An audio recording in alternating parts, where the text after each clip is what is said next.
ওই বাট্টুটারে কত কইছি যে আমার একটু কোকাইনা খাও কোনো দিন একটু কোকাইনা খাও চোখে দিয়া হারামজাদা কেমনে ঘুমায় রয়েছে।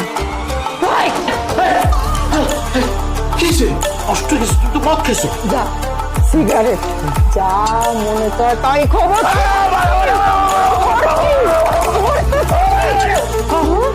আর মদ আজকে আমার সব প্রশ্নের উত্তর দিবি ঠিক মতো। তুই আমার বাপের কি কইছিলি যে তোর কাছে মানুষের কাছে আমার বিয়ে দেবো কেন বিয়ে দিস না? আমি আব্বার গিয়ে বলছি আমি আপনার বেঁচে বিয়ে করবো। আমি বুঝি পুজোটা উনি আমাকে দিয়ে দিছে। সত্যি করে আমি করছো না তুমি আমার বাপের তাই না কি করছো সত্যি